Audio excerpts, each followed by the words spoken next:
talking about the manna, and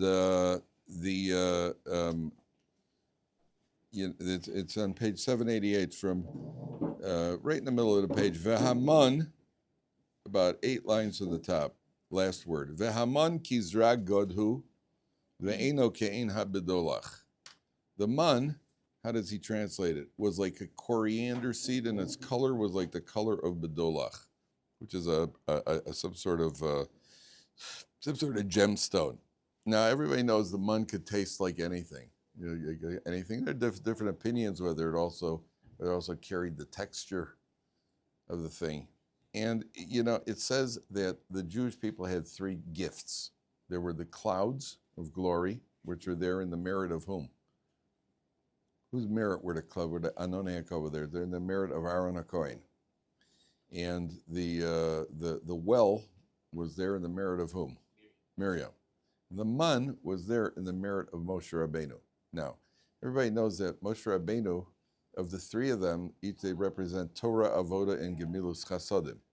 Miriam is Gemilus Chasadim. She was the one who saved Jewish babies when there was a decree to throw, so she represents Chesed. Aaron is obviously Avoda. He's the Kohen Gadol who serves in the Beis HaMikdash. And Moshe Rabbeinu is Torah.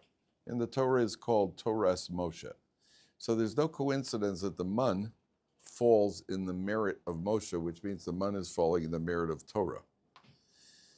Which means that when you study Torah, Hashem provides.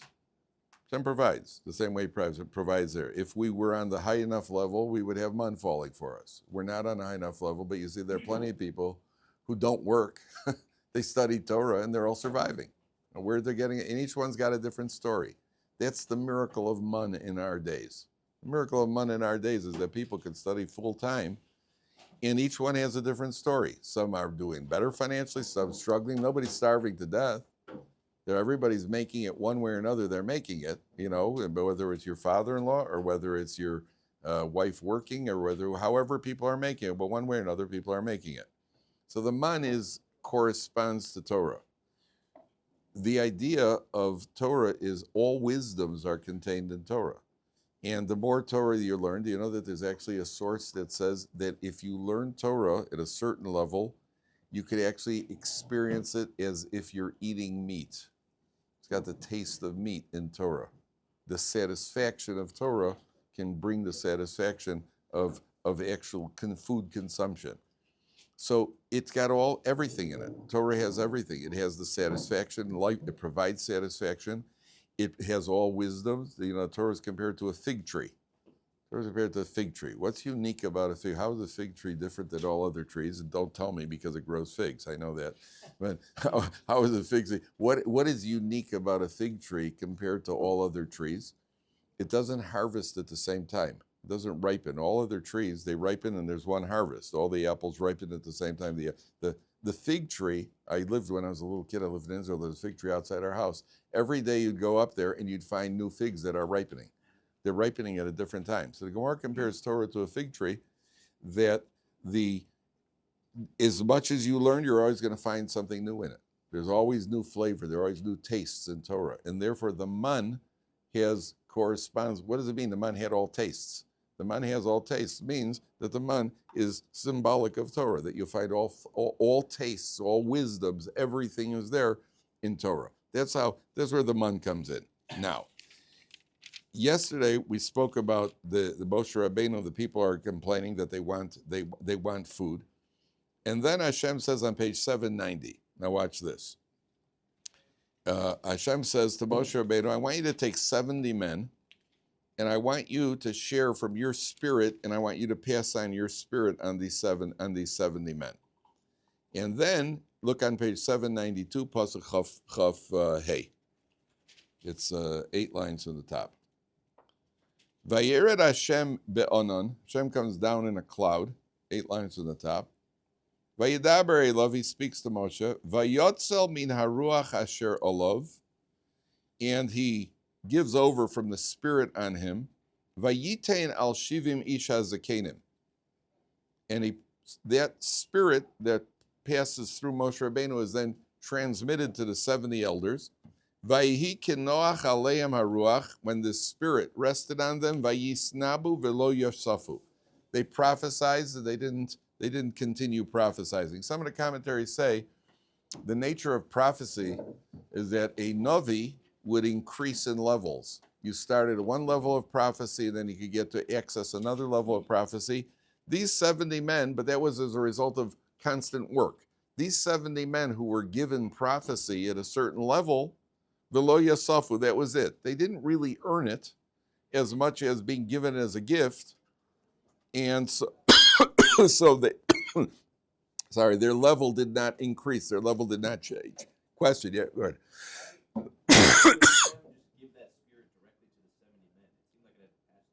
Good, excellent question. Hashem gave it to Moshe that they should know they're getting it from Moshe Rabbeinu. They should understand that this is coming from him, that his level is not the same level as everybody else, that he is still Moshe Rabbeinu at a higher level, and whatever you're getting is a residue from Moshe Rabbeinu. That's what the Mefarshim explained. Is it only on his merit that they were able to receive it at all? It was on their own merit because they were the ones who had absorbed the blows for the Jewish people. That was their merit. But Moshe Rabbeinu now asked for more people, and therefore they were the ones chosen. So it's coming through Moshe Rabbeinu. Now, Vayisharu shnei anoshim b'machane. Pay attention very carefully, gentlemen. 2 men remained in the camp. Shema echad Eldad, v'shema sheni Meidad. They felt that their humility was such that they felt that they're not worthy of being among these 70 men. Now, what Moshe Rabbeinu did is he had a problem because he got 12 tribes. Now, how are you going to select 70 men? So he selects 6 men from each tribe, and 6 times 12 is 72, which meant that they then drew lots, and there were 2 people who were not going to be included because it was only going to be limited 70. He couldn't take 5 from this tribe and 6 from this tribe. The tribe said, well, that's not fair. You're not giving us an equal chance. Each tribe wanted the same representation. So he takes 6 from each tribe and draws lots. Now, before they drew the lots, Eldad and Meidad, they stepped back and said, we're not worthy, which is often the thing that makes you most worthy. And they felt they're not. That's why it says, Vayisharu shnei anoshim b'machane. They remained in the camp. They said, no, we're not going out over there to get prophecy because we're not even worthy for it. But to the contrary, Vatanach aleim haruach, the Spirit did rest on them. Vehema baksuvim, they were among those who were selected in the lots, baksuvim on the written papers. Velo yatzu ha'olah vayisnabu b'machane, they prophesied in the camp. Now, before we even say what their prophecy was, I want you to pay attention very carefully. You know that the poles in the Aron Kodesh, the Aron Kodesh, the Aron Kodesh was put in the Holy of Holies. Outside the Holy of Holies, there was a curtain. The poles of the Aron Kodesh pushed against the curtain. If you looked at the curtain, you see these 2 poles pushing against it, which the Gemara says looked like the top part of a woman's anatomy. What's the symbolism? The symbolism is that a woman nurses a baby. The poles of the Aron Kodesh symbolically pushing against the Aron Kodesh, against the paroches, symbolically is that anything that in the spiritual family, where do we absorb? Where is the source of our ruchnius coming from? It's coming from that Holy of Holies, from there where that Aron Kodesh is. That means we are, so to speak, nursing from the spirituality that's coming down through the Aron Kodesh. Now, do you know what a kameya is? A kameya is what I think they call an amulet. Kabbalistically, a Kabbalist who is really an actual Kabbalist, not one of the modern day money guys, an actual Kabbalist, somebody who's proficient in Kabbalah and actually knew what he was doing. So they could actually write based on Kabbalistic formulas, they would write an amulet, close it up in some sort of whatever it was that they would close it up in, and people would carry these amulets around, and they would could ward off illness or problems or whatever it was that people had. So there was a Rav Chaim Sanzer, the Sanzer Rav from about the 18th century, So a woman once came to him. She was having a problem. She did not have enough milk to be able to nurse her baby. And in those days, they didn't have formula. Mother couldn't nurse the baby. Babies could die. So she came to Reb Chaim Sanzer, and he wrote her an amulet. And when he wrote her this, she wore this amulet, and she was able, her body filled with milk, her breasts filled with milk, and then she was able to nurse her baby. When they opened up the amulet to see what he had written in there, he wrote two words. These two names, Eldad and Meidad. That's what he wrote in. Now, what has that got to do with nursing a baby? And the answer is that the word for a woman's breast in Hebrew, the word is dad. Now look at their names. Eldad, to the dad, that means that the milk should go in. Meidad, that the baby should be able to nurse from it. That's Eldad umeidad. Now, let's go back to their own Kodesh. Now we understand where their prophecy is coming from. Eldad is his name. He's getting the nursing from HaKadosh Baruch Hu. The prophetic source is coming in Eldad and Meidad, and it's coming from. That's where it's coming from. It's coming from. That's where the nevuah is coming. That's where the prophecy is coming from. So their names represent this influence that's coming down from HaKadosh Baruch Hu. Now, they're saying a prophecy. Take a look at Rashi in Pasuk Chavav. It's all there, gentlemen. Where is it? Sorry, let's look at the next pasuk. Rashi's on the next pasuk. Vayoratz hana'ar, the youth, the lad, runs. Vayaged leMoshe vayomar. He comes running to Moshe and says, Eldad umeidad misnabim b'machane. Eldad and Meidad are prophesizing. Vayan Yoshua binun mishares Moshe mi bechura vayomar. So Yoshua says, Adoni Moshe Kiloim, put a stop to it. Why would Yoshua want Moshe to put a stop to prophecy? What's wrong with their prophesizing? Well, what were they prophesizing? Take a look at Rashi in Pasuk of Zayin. Vayoratz anar, it's the left column of Rashi, about a little more than halfway down. Pasuk of Zayin. Vayoratz anar, Yesh Omrim Gershom ben Moshe Haya. There was Moshe's son Gershom. He comes running over. Hey, they're prophesizing.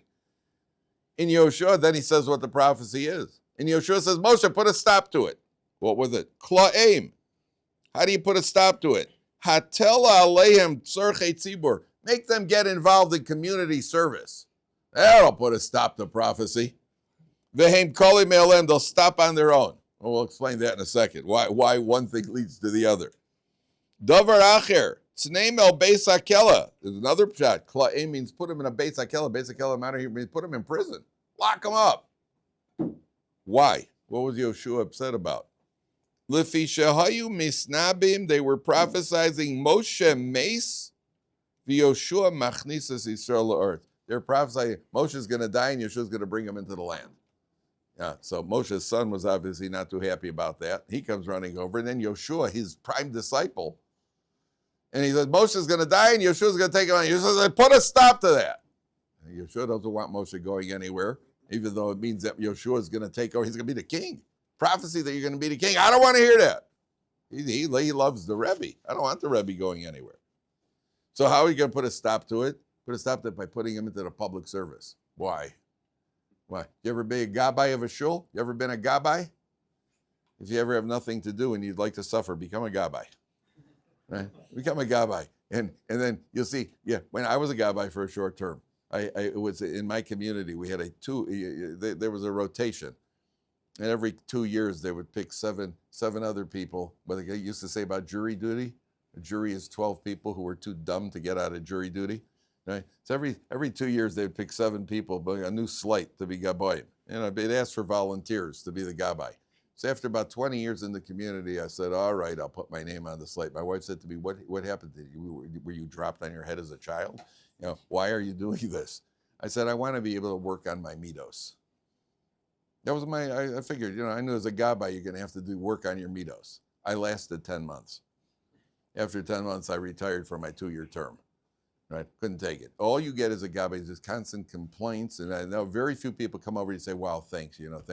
Thanks for doing this thankless job." No, Doesn't happen. That doesn't happen. And after 10 months, I couldn't take it anymore. Too many complaints, air conditioning. This guy wants the window open. He wants it closed. Who do you go by? You go to the gabbai.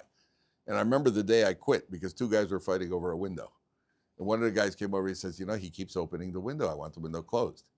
And I remember looking at the guy as he was saying it to me. As he was saying it to me, up until that point, I had been very devoted and dedicated. And as the guy was talking to me, I was looking at him. I was kind of looking at him like this, thinking to myself, I don't care. So I was thinking to myself, I don't care. And at the point that I thought to myself, I don't care, then I can't be the gabbai anymore. And more, I was thinking to myself, if I want arguments like this, I could go home and deal with my kids. Right? And that's exactly what it was. So Moshe Rabbeinu says, when you're put in, what is you required to become a prophet for prophecy? You have to be in a state of simcha, in a state of joy. You want to get out of a state of joy? Go into the public service, right? Start serving the community. That's what Yeshua said. That's what the commentaries say. Well, let them get involved in some communal work over here. That'll take away the simcha, and then the prophecy will dissipate on its own. The prophecy will go away. And so Moshe Rabbeinu, and look what Moshe Rabbeinu's reaction is. Vayomer Moshe hamekane atali, what, you're taking up my cause? You're jealous for me? Umi yitain kol am Hashem neviim. I wish all the people would be prophets. Ki yitain Hashem es rucho aleihim. That Hashem should put his spirit on them. I wish everybody in the Jewish people would be prophets. So it's Eldad and Medad who absorb the influence, like the dud, and then they prophesize. Listen, we're only saying what we heard. And Yeshua gets upset about it, and Moshe Rabbeinu says quite the contrary. I wish everybody would be at this level. How many people at the top of the pyramid wish everybody would join them at the top of the pyramid? That's the greatness of a Moshe Rabbeinu. Now, what happens? Take a look further on page 74. And this is one of the more difficult to understand episodes that take place in the Torah.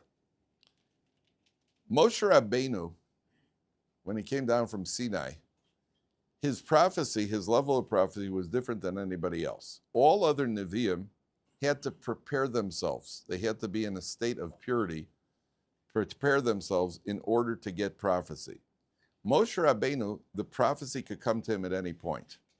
And as a result of that, the Gemara says Moshe Rabbeinu, there were three things he did on his own and Hashem approved. One of them is that when, after the Sinai experience, Moshe Rabbeinu separated from his wife.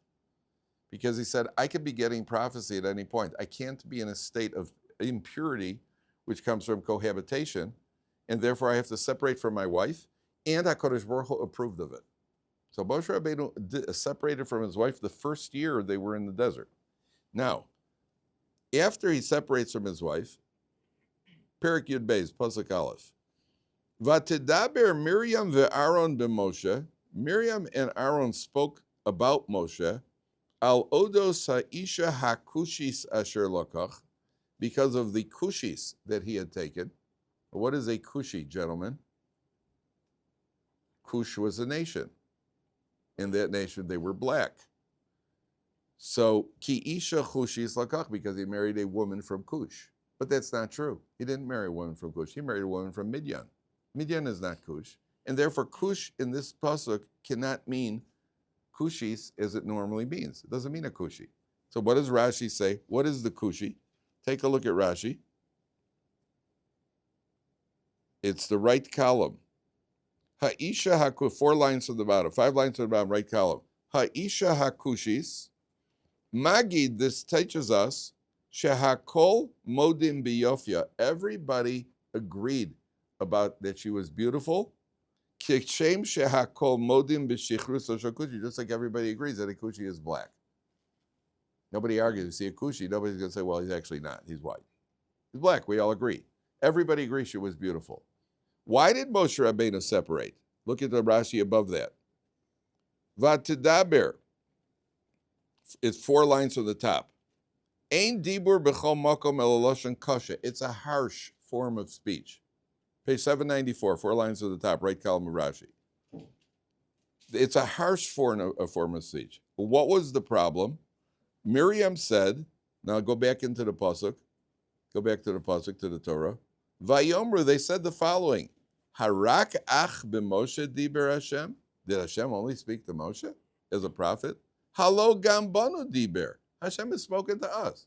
So why did Moshe go ahead and separate from his wife? We're prophets. We've had nevuah, yet we live a normal married life. We live with our spouses. So why did Moshe go and do this? Vayishma Hashem. Hashem heard this. What did Hashem hear? Hashem heard that there's a criticism of Moshe Rabbeinu. Miriam was saying, now, at a deeper level, how did Miriam get to this point? How did Miriam even know that Moshe Rabbeinu had separated? What did she know that was going on by Moshe Rabbeinu? So Rashi points out as the Medrash that Miriam had been standing next to Tzipporah, Moshe Rabbeinu's wife, when Eldad and Medad got their prophecy. And Miriam heard Tzipporah say, boy, if they got prophecy, feel sorry for their wives, because then their husbands are going to separate. And Miriam said, why? What's up with that? And then she said, well, Moshe Rabbeinu separated from me. At that point, Miriam got involved. Now, it's interesting. She's going to be taken to task for this because she criticizes Moshe Rabbeinu. And she's actually going to end up with leprosy as a result. According to one opinion in the Gemara, Aaron also got leprosy. But Miriam's going to get saras. She's going to get punished. She's going to be considered lashon hara, that she spoke about Moshe Rabbeinu. Now, it's just interesting. Why would Miriam even get involved? Well, what happened the last time there was a man who separated from his wife? Who was it? Amram in Mitzrayim. Remember Amram separated when Paro made a decree? Amram separated from his wife. Who got involved? Miriam, his daughter, 6 years old. She's 5 years old. Hey, Dad, your decree is worse than Paro's decree. Because Paro's decree is only on the males. Your decree is on males and females because no children are going to be born. So what does he do? He reunites with his wife. And what happens as a result? Moshe Rabbeinu is born. So Miriam, number one, she's a family counselor. She's had experience in this. And not only that, the last time she got involved, there's a major benefit for the Jewish people, which was who? Moshe Rabbeinu was born. And therefore, A, it's my job to get involved. B, Moshe of all people should know that separating is not a good idea. He himself knows it. He should realize that separating, he himself was born as a result of that they became reunited. And who does she say it to? She says it to Aaron. Why? And why is Aaron willing to even listen? Well, what was Aaron's role in the Jewish people? He was a Shalom Bayis man. Aaron was the one who got involved when there were Shalom Bayis issues, weren't there? So Aaron listens because, what? Husband, wife, separated? Maybe I got to get involved over here. So now you understand why Miriam and Aaron are the ones getting involved. Yet, Vayishma Hashem. Hashem heard. Didn't like that. Didn't like what he heard. And then the Torah says, Vayish Moshe Anav Ma'od. Moshe was very humble. Mikol Adam Asher Al Pnei Adama. Of every person who ever walked the earth. Moshe was the most humble man in history. Now, I want to point out two things. First of all, what is the connection here? Why does the Torah mention this over here? Vayish Moshe Anav Ma'od. There are opinions that Moshe Rabbeinu heard them talking. And in his humility, it didn't even bother him. Didn't bother him, number one. But I just want to point out to you, gentlemen, who wrote these words? Moshe. How does that strike you? Right? Moshe Rabbeinu wrote these words. Yeah? Now imagine somebody takes a pen and says, no one was ever as humble as me. Right? How's that for an irony? Right? Moshe was, okay, it was dictated by HaKadosh Baruch Hu. But he wrote the words, which means that we are clueless on what true humility. What is true humility? What is true humility? True humility is not denial. Somebody paints a picture, I say, wow, it's a gorgeous picture you painted. He said, nah, that's not humility. That's stupidity. That's denial. That's you painted it, and it's better than anything I could have painted. Obviously, you've got a gift and you've got a talent. Humility is not denial. Humility is not being unaware of your talents. Humility is the awareness that whatever gifts a person has is not his. It didn't come from him. God gave you a gift. What's it? Could have given you the gift, gave me the gift. What's the difference? Humility is not denial. Humility is being aware of what you're capable of. Do you know, I'll share this with you. I'm not bragging. I'll just tell you, do you know that I am capable of throwing a piece of popcorn up in the air and catching it in my mouth pretty consistently? And if I don't get it into my mouth, I could sometimes even just stick out my tongue and land it on my tongue and pull it in like a lizard. I think that's a pretty impressive talent. That's a gift. How many of you could do that? Not only that, I think that I'd be I've never done it, not too often anyway, but I think I'd be a very good shoplifter. I think I'm a gifted potential shoplifter.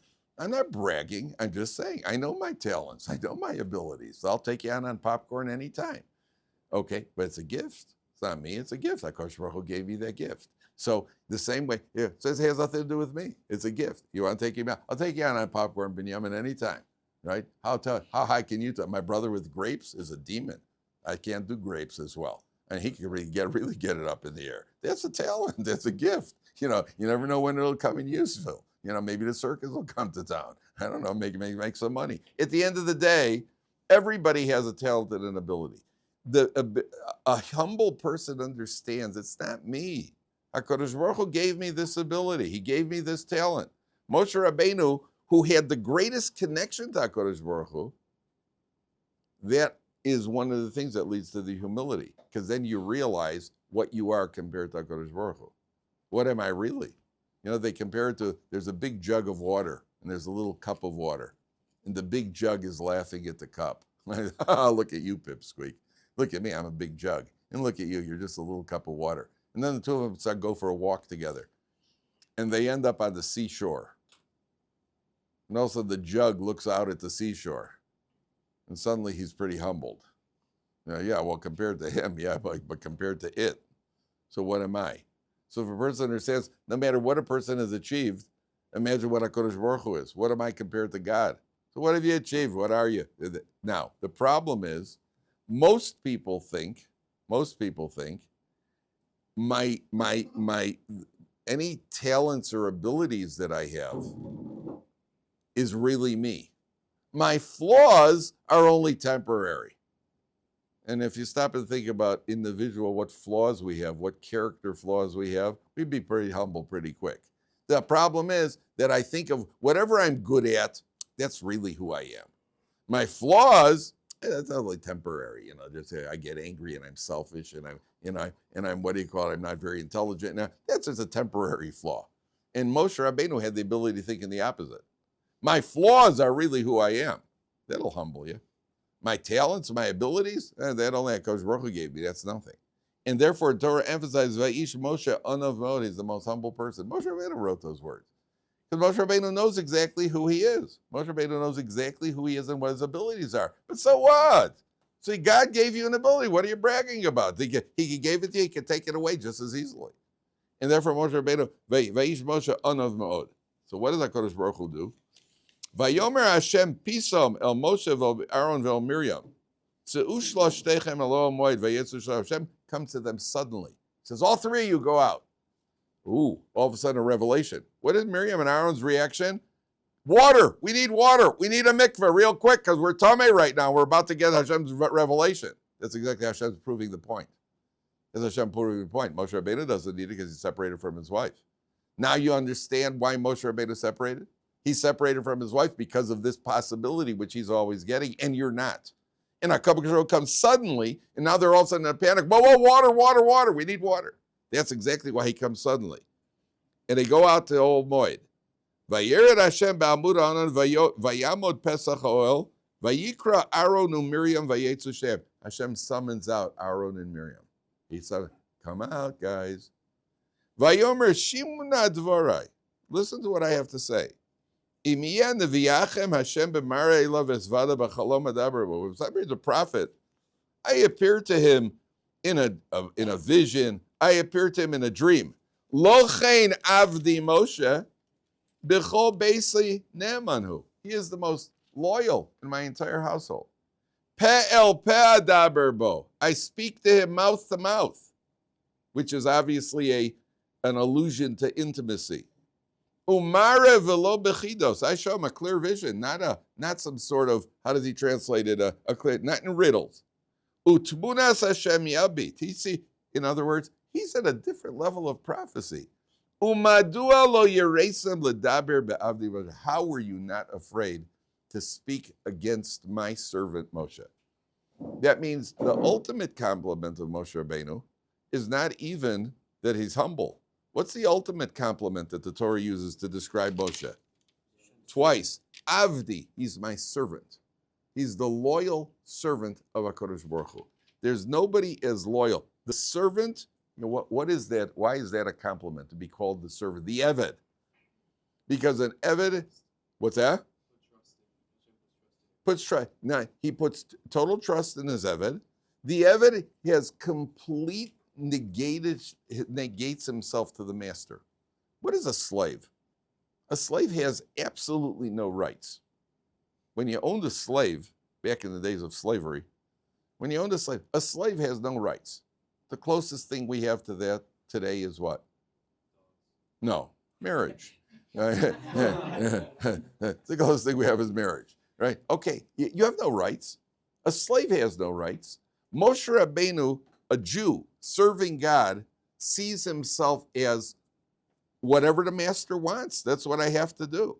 If right now the master wants me to daven, that's what I have to do. If right now the master wants me to shake a lulav, that's what I have to do. There's no, I don't have time for this right now, and there's no, what do I prefer? Slaves don't say, oh, I prefer not to do that. When you're in the military, you're pretty close to it. And there's no such thing in the military as, oh, I'd rather do that job. You're told what to do, that's what you have to do. A slave is told by a master. When you were a slave in the plantations in the South in the 1800s, there was no such thing as, he goes, well, I'd rather not do the cotton. Maybe I'll go to the watermelons today. Oh, no, you're going to do whatever you're told to do. And that's the ultimate master, the ultimate servant. That's the compliment for Moshe Rabbeinu. Hashem says, how can you talk against Moshe Rabbeinu? That means with all the good intentions that they had good intentions over here. 100%. Miriam, we're talking about Miriam's at Tzedekah's. She has the best intentions. Sometimes in life you have to realize, hands off. This is not for you to get involved over here. Hands off. I don't care what your intentions are. You shouldn't have gotten involved at all. And therefore, now watch this. There's a very important life lesson here.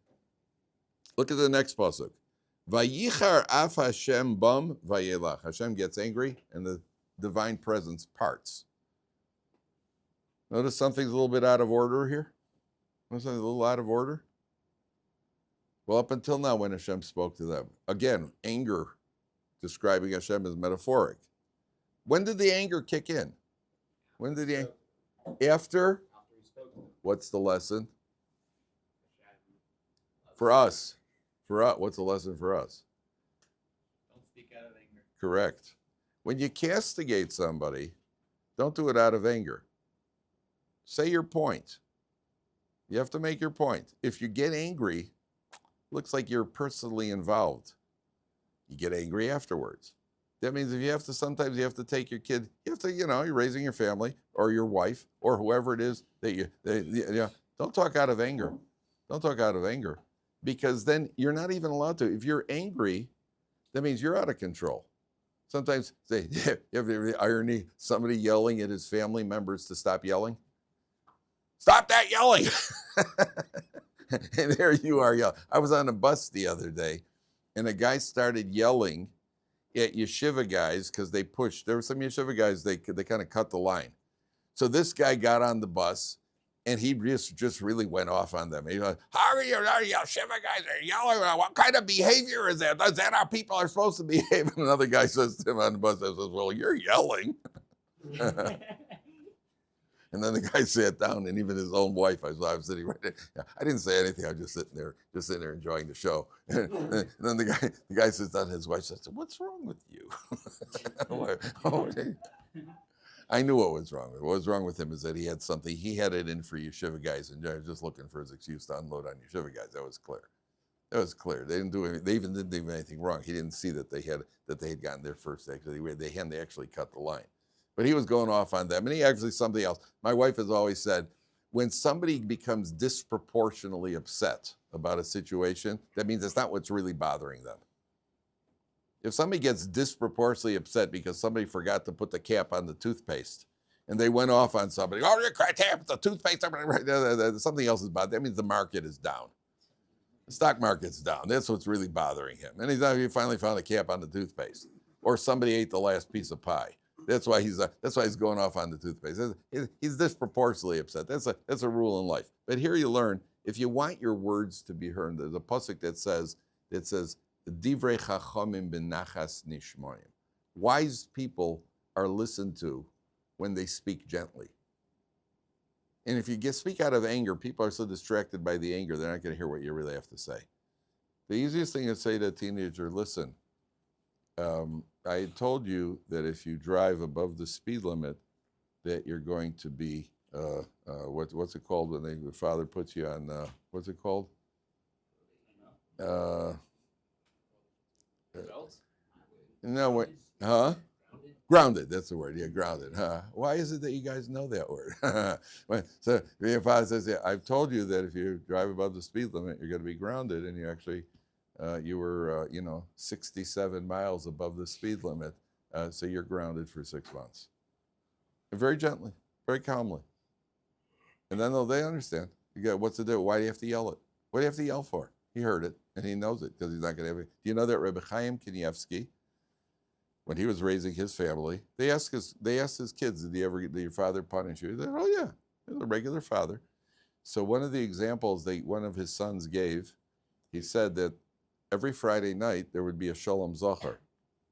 And Reb Chaim Kanievsky, that was the treat. They were in Bnei Brak. He would take his boys, and they would go to the local a few Shalom Zachar. They go around, do the Shalom Zachar hop in Bnei Brak.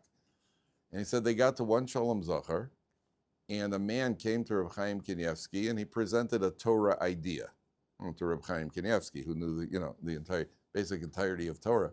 And he presented a Torah idea based on the Rambam. And Reb Chaim Kanievsky pointed out that based on what's written in the Rambam, the man's whole approach is flawed. And the guy was like, oh, right. He just showed him. He said it's not accurate. And one of his kids started chuckling. One of the kids chuckled. So they waited, they got outside, and Reb Chaim turned to his kid, he said, you're laughing at people? You're not going to Shalom Zachar for a year. And he didn't take him for an entire year. He wouldn't take him to Shalom Zachars. And he learned not to laugh at people. But he didn't yell. Never yell. There's no reason to yell. Kid understands you're not going to the Shalom Zachars. That's why Hashem only gets angry now. Now what happens? V'ha'anan sar me'ala oil, the cloud lifted off. V'hinei Miriam mitzora'as kasholeg. Miriam was covered like snow. Miriam was covered with leprosy like snow. She got immediate leprosy for the Lashon Hara. And the Chafetz Chaim points out, here it was her brother who she loved. She saved him. She cared about him. It was all for a beneficial purpose. And still, she's taken to task for it. And Miriam is covered with saras. So then Aaron turns to Moshe. I'll get to you 1 second. Aaron turns to Moshe Rabbeinu. And he says, please, let our sister not be like a dead person. Vayitzak Moshe. I'll get to you 1 second. One last point. Pasuk Yud Gimel. Vayitzak Moshe el Hashem le'amrei, says the tefillah. Kel na rifa no la. He says, please, Hashem, cure her now. 5 words. That's his entire tefillah. I want to ask you a question. Your sister? Your older sister who you love? She's not worth a nice long Shemon Esrei now? 5 words, that's all he could spare? Why? Why is that it? What's that? Sometimes that's all you need. Sometimes that's all you need. More than that. What do you say, Benny? Why such a short tefillah? I think he wants to put it in Hashem's hands. He doesn't want to add on to Nusach tefillah to make it about him. That's kind of implying that. Close. He doesn't want the people to think, oh, that's his sister, so now he's going to stand there davening for the people. Listen, I'll say my tefillah and get it over with. I once noticed, by the way, this is the shortest way you could possibly say this in the Hebrew language. Look, none of these words are more than kel, 2 letters, 2 letters, 3 letters, 2 letters, 2 letters. Now, that was the shortest way you could possibly say it. My younger brother was once given an assignment in school. He was doing one of those assignments. The teacher, I think it was in about 5th grade, the one I was telling you about. So he was given an assignment in school. They gave him a list of 20 words. You have to go home and use each word in a sentence. Write a sentence. Telephone, basketball, aardvark, what do you call it, ice cream cone. Now we use each word in a sentence. So my younger brother didn't think much of the assignment. So he went home And he thought of the shortest possible sentence he could write in the English language using each one of these words. So he wrote, I am a telephone. I am an aardvark. I am a basketball. I am an envelope.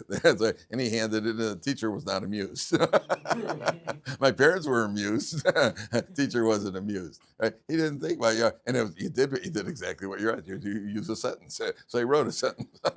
I can't say he didn't. So Moshe Rabbeinu uses the shortest possible sentence. Somebody ask you a question again. Your first name again is? Eyal. Eyal, yeah.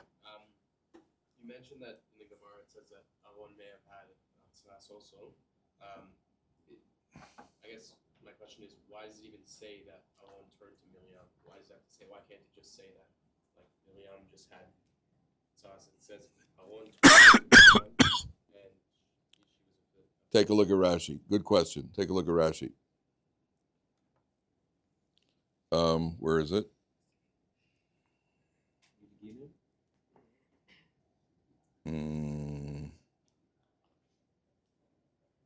Where is it?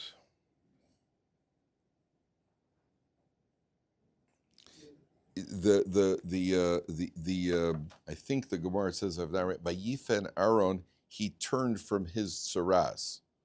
He had something along those lines. That the Vayifen, that's I'm looking for Rashi. It's actually in the Gemara. Vayifen Aaron. There's an opinion that he was turning away. He was turning away from his saras, and he looked at her saras. Something along those lines. That's why it says. I have to double check what the Gemara says, but that's where those words Vayifen Aaron, where the Gemara determines, according to one opinion, that Aaron also had saras. Now, what happens to her? Miriam is closed outside the camp. Look 3 lines from the bottom. Vatisager Miriam michutz lamachane shivas yamim. She's closed off for 7 days. V'ha'am lo nasa ad osef Miriam. The people did not travel until Miriam was cured, until she's gathered in. Now look at the last Rashi on the page. It's the left column all the way at the bottom. V'ha'am lo nasa. The people. Now, you got one woman that's out there, and the entire people is now being delayed for one woman, which we normally don't do. You don't have the tzibur wait for an individual. An individual is part of the tzibur. You don't delay an entire congregation. Why is 600,000 people are waiting for Miriam?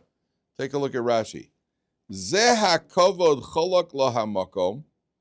This honor Hashem gave her, bishvil shah achas, for 1 moment, 1 hour, or 1 period of time, shenis akva leMoshe shehushlach laYeor. When Moshe was thrown into the Yeor, who waited there for him? Miriam waited to see what would happen. Shenemar vatesatzav achoso merochok. Everything's on file. Everything's got an accounting. 80 years ago, you waited for an hour 80 years ago? You thought that was forgotten? You thought there's no payback? Now there's a payback. 600,000 people are waiting for you for 7 days because of that 1 hour that you waited for Moshe Rabbeinu. That means 2 things. Number 1, when you do a mitzvah, the payback for the mitzvah is out of proportion. Kodesh Baruch Hu pays. The rate of reward is higher than the rate of punishment. You waited an hour, now you got everybody waiting for you for 7 days because you waited for Moshe Rabbeinu, number 1. Number 2, you see another fundamental in Torah. A person could be punished and rewarded simultaneously. On the one hand, you're outside the camp. You're being punished. You spoke Lashon Hara. You got saras. On the other hand, nothing is, it's all worked out. They don't cancel out. You did something good, that means you could do a mitzvah. Let's say you go and you give tzedakah. You're going to be rewarded for the tzedakah. But while you're giving the tzedakah, you start thinking to yourself, I'm a pretty generous guy. A little haughtiness, you're going to be paid back for that too. You get reward and punishment at the same time. Sometimes a person could have 2 things could happen. You could win the lottery, which is a reward for something. And the person who delivers it to your house, the company comes to your house with $7 million. It's your mother-in-law who comes to deliver the money, right? You could have bitter and sweet at the same time, Right. For 7 million, it's worth it though, right? For 7 million, invite her in. As long as she's got 7 million, we'll let her into the house. You understand? A person could have, you could have something good and something not so good happening simultaneously. Each one is a payment for something else. She's outside the camp. Saras is devastating. Leprosy is devastating. It's physical. You see it. It hurts. It's uncomfortable. You're alone. You're isolated. You're in solitary confinement for 7 days in an uncomfortable situation. On the other hand, while that's happening, you're now being rewarded for something that happened 80 years ago.